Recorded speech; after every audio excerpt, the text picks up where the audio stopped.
നിങ്ങൾ എപ്പോഴെങ്കിലും നിങ്ങളോട് ചോദിച്ചു എന്തായിരുന്നു നിങ്ങൾ ഇഷ്ടങ്ങൾ, അല്ലെങ്കിൽ ഞാൻ ഓക്കെ ആണോ? ചില ആൾക്കാരുണ്ട് മറ്റുള്ളവരുടെ ഇഷ്ടങ്ങൾ സ്വന്തം ഇഷ്ടങ്ങളാക്കി മാറ്റി ജീവിക്കുന്നവർ. അവർക്കും ജീവിതത്തിൽ ഇഷ്ടങ്ങളൊക്കെ ഉണ്ടായിരുന്നു, പക്ഷേ എപ്പോഴൊക്കെയോ മറ്റുള്ളവർക്ക് വേണ്ടി സ്വന്തം ഇഷ്ടങ്ങളെ അവർ കുഴിച്ചുമൂടി. തങ്ങളുടെ ഇഷ്ടങ്ങൾക്ക് പ്രാധാന്യം കൊടുക്കാതെ അവർ ജീവിച്ചു. പക്ഷെ ഒരിക്കൽ തങ്ങൾ ആർക്കു വേണ്ടി ജീവിച്ചു അവരൊക്കെ തങ്ങളുടെ ആവശ്യം കഴിയുമ്പോൾ ജീവിതത്തിൽ നിന്ന് പറന്നു പോകാം. അതിലിപ്പോൾ ഭർത്താവാകാം, ഭാര്യയാകാം, മക്കളാകാം, അതുമല്ലെങ്കിൽ ജോലി ചെയ്ത കമ്പനിയാകാം. ഇതെല്ലാം കഴിയുമ്പോൾ നമ്മൾ ഒറ്റപ്പെട്ടു പോകും. നമ്മൾ ചില പ്രായമുള്ളവരെ കണ്ടിട്ടില്ലേ? എല്ലാറ്റിനും ദേഷ്യപ്പെടുന്ന, പെറുപിറുക്കുന്ന, എല്ലാത്തിനും കുറ്റം കണ്ടുപിടിക്കുന്ന ചിലർ. അവരെന്താ അങ്ങനെ നിങ്ങൾ ചിന്തിച്ചിട്ടുണ്ടോ? അല്ലെങ്കിൽ അവരുടെ കഥ എന്താണെന്ന് എനിക്കറിയാമോ?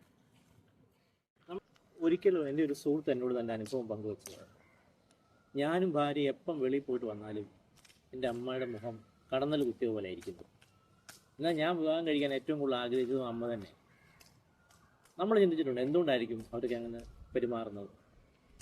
പലപ്പോഴും തങ്ങളുടെ ജീവിതത്തിൽ തങ്ങളുടെ ചെറുപ്പകാലത്ത് തങ്ങൾ ആഗ്രഹിച്ചത് പലർക്കും വേണ്ടി സാക്രിഫൈസ് ചെയ്തു. പിന്നീട് അത് മറ്റുള്ളവർ ചെയ്യുന്നത് കാണുമ്പോൾ മനസ്സിലുള്ള നിരാശയും സങ്കടവും വേദനയും ഒക്കെ ദേഷ്യവുമായിട്ട് പുറത്തു വരുന്നതായിരിക്കും ചില.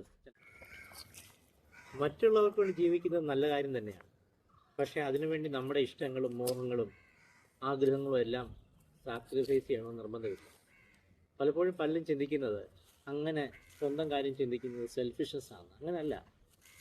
സ്വന്തം ഇഷ്ടങ്ങൾ, സ്വന്തം ആഗ്രഹങ്ങളാണ് നമ്മൾ ആദ്യം ഫസ്റ്റ് പ്രയോറിറ്റി അതിനായിരിക്കും.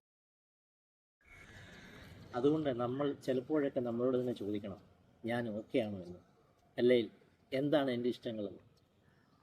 നമ്മൾ ഓർക്കേണ്ട ഒരു കാര്യമുണ്ട്, സ്വയം സന്തോഷിക്കുന്ന ഒരു വ്യക്തിക്ക് മാത്രമേ എല്ലാ കാലവും മറ്റുള്ളവരെയും സന്തോഷിപ്പിക്കാൻ കഴിയൂ.